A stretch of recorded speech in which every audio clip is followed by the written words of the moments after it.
When I moved to the US in 2016 from Germany, I had no social security number, no credit score, and no banking history in this country. But after a couple of years of smart spending, I was able to get accepted to some of the most premium cards in this country. For example, the Chase Sapphire Reserve or the Amex Platinum. In this video, I want to be super transparent and share all the steps that I took to get my credit score up to those levels, so you can do the same.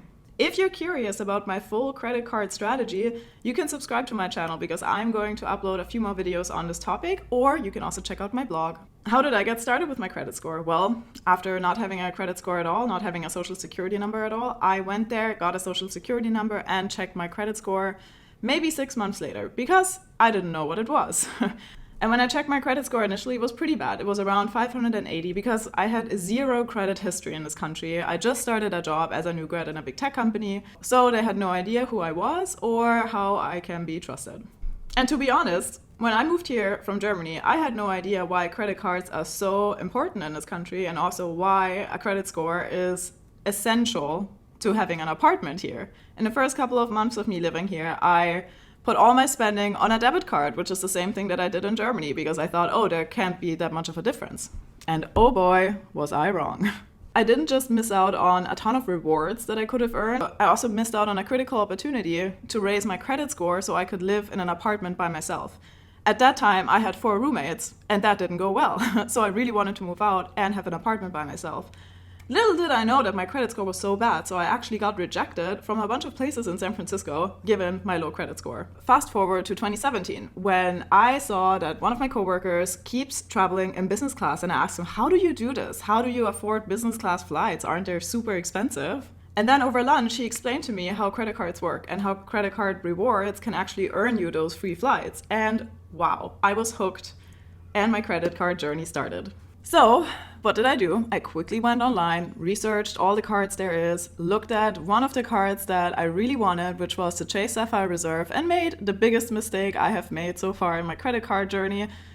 I directly applied for the Chase Sapphire Reserve with a credit score of 580. Now, why is this so bad? First of all, the Chase Sapphire Reserve is a premium credit card and they don't accept people with a fair credit score. I didn't know that, right? Like, I just talked to my friend, he told me about this card, and I was like, wow, this is incredible, I want that card too. After that rejection happened, I thought, okay, it's not that easy, I think I need to do some more research. So I went online and started researching all I could find on how to build my credit score, how to get the Chase Sapphire Reserve eventually. And in this video, I just want to share what I found and how my journey evolved. The first smart spending move I made was getting a secured credit card. Back then, I used Citibank as my main checking account. I'm not sure why I picked Citibank, but that's just what it was. And I wanted to make my life easy, so I applied for the Citi Secured MasterCard.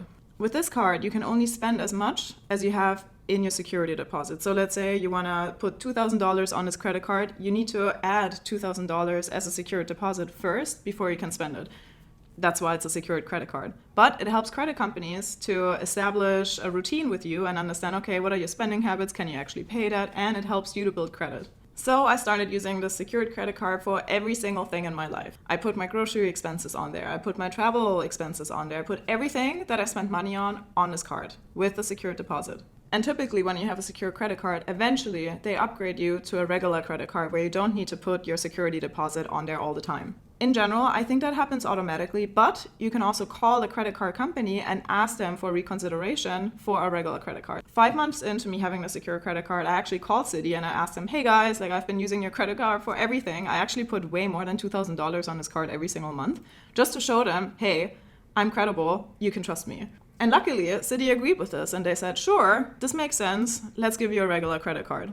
During this time, my credit score also went up to the 600s already because I was able to establish a routine. I was able to show credit card companies, hey, I'm actually fine, like you can trust me. I would still recommend this strategy of getting a secure credit card if you're trying to build credit. But there's a couple of credit cards that I would recommend instead of getting the Citi secured, and I'll put them in the description box below. Now, there's another thing that I did while I had that secure credit card, which was I opened a bank account with Chase because my goal was to get the Chase Sapphire Reserve eventually. So I thought maybe it's a good strategy to open a bank account with Chase to show them, hey, I have money that comes in every single month. You can trust me a little bit more, to establish a history with them. And then for the next couple of months, nothing changed. I had my regular Citi card, I had my Chase bank account where I put all my salary, all my income, That's also the checking account that I paid off my Citi card with. At that time, I was just waiting for time to pass by because I needed to build a credit score. I needed to make sure that I don't have too many hard inquiries on my credit line early on. And there's 2 actions that I took in those 7 months. First one is whenever I received more income from my job, for example, I received a bonus, I received more stock grants, etc., I called Citi and I told them, hey guys, my annual salary has changed. Can you increase my credit line? This is important because when you have a higher credit line, you also have a lower percentage of credit being used, which is super important for your credit score. And whenever I called Citi, they actually did increase my credit line. And within just a couple of months, I was actually able to double my credit line from, I think, $1,500 to $3,000, which brought my credit card utilization down quite a lot. At the same time, I was trying to pay off my credit card immediately. Some people recommend doing that twice a month. Some people recommend doing it once a week. I literally did that almost every day. Whenever I had an expense, I tried to pay it off right away, so my credit card utilization would stay very low, which helped my credit score to skyrocket, basically. And now with my credit card utilization being low, with my credit score skyrocketing, it was time for my next move, which was trying for the Chase Freedom Unlimited. However, the card that I had before from Citi was a fine credit card, but it earned me cash back instead of points. So I wanted to switch to a card that actually earns me points. I like this card a lot to this day. It's one of my staple cards in my routine because it earns me 1.5 points per dollar on everyday purchases, which is pretty solid. Also, I researched before that there's something called the Chase Trifecta, where you have 3 different cards and you can all use them to combine them to travel points. And that was my goal in the end because I wanted to travel for free. So I applied for the Chase Freedom Unlimited card online and I got instantly approved, which was great. Also, at that time, I got approved for a credit line of $8,000 on that card, which surprised me a little bit because so far I only had a $3,000 credit line, which brought me to an $11,000 credit line every single month. When I got this card, I also reached out to my banker at Chase, where I opened my checking account first, and I asked him for advice. I told him, hey, I just got approved for the Chase Freedom Unlimited. What do you think should be my strategy to get the Chase Sapphire Reserve? And he looked at my account and he said, yeah, you should probably just use the card for 6 months and then you're good to go. So my next credit card strategy was waiting 6 months, putting every single expense on my Chase Freedom Unlimited, earning those points but not spending them. So I just kept the same strategy. I tried to keep my credit card utilization really low. I called Chase whenever I had a new salary so they would increase my credit line, and I paid off my credit card once a week. And by the time of me applying for the Chase Sapphire Reserve, I was actually able to get my credit line of Citi to $4,500 and my credit line of the Freedom Unlimited to $13,000. And 6 months later, it was finally time to apply for the Chase Sapphire Reserve. Spoiler alert, I also got a second card with the Chase Sapphire Reserve, but more on that later. So 6 months went by and I decided to open a card with my agent in the Chase branch because the intro offer was higher than it was online. So I went there and I told him, hey, it's time. I want to open a Chase Sapphire Reserve credit card. At that time, I was tracking my credit score with a website called Credit Karma, and my credit score went up to 718, which I thought was pretty okay considering that I started in the 500s. But I also knew that there was a high chance of me getting rejected because Chase is pretty picky with their credit scores. However, when the banker looked at my account again, he said, oh, he has high confidence that we will get instantly approved for this card, so we just went ahead and tried it. Unfortunately, my application was put on hold.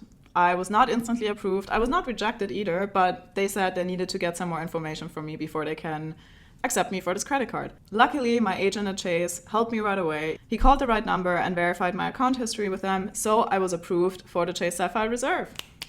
Also, when I got approved, my credit line that they gave me was kind of insane. It kind of makes sense now looking back because at that time I just got promoted at work. My salary increased, I think, about 30%.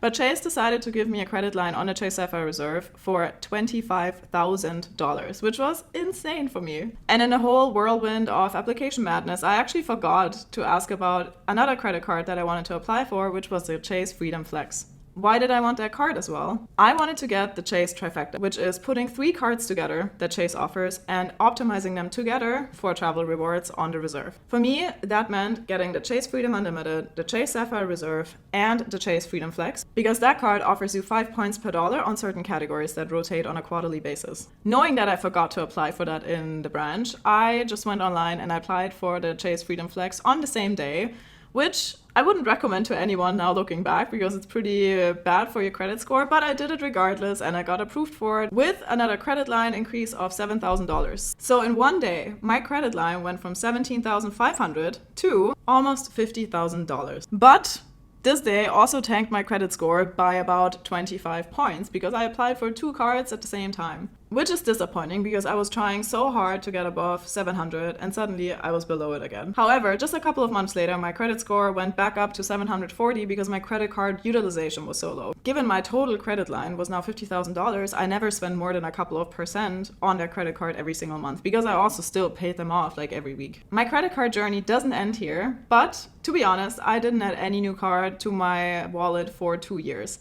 I was really happy with the rewards that I received from Chase using the Chase trifecta. I was able to travel for free, finally. I was so happy. However, in the past few years, I did add 6 more cards to my wallet, which helped me optimize my credit card spending even more. And you can find this in a video that I filmed before. So TLDR, what are the 5 things that I did to grow my credit score so quickly? First one, get a secured credit card. Second one, put all your expenses on that card and pay off twice a week at least. A third one, ask for a credit line increase frequently or whenever your salary increases as well. Fourth one, have a bank account with the bank that you want the credit card from. It may help you to establish a history with them. And the fifth thing that I did eventually is be patient and start small. You're not going to get approved for the Chase Sapphire Reserve immediately. No, you need to start somewhere else. So that's all the steps that I took. I'm pretty happy with where I landed at this point. I'm optimizing every single dollar that I'm spending. And I don't think I have paid for a single flight in the past 5 years, to be honest. If you like this video, don't forget to subscribe and let me know in the comments below what you want to see next.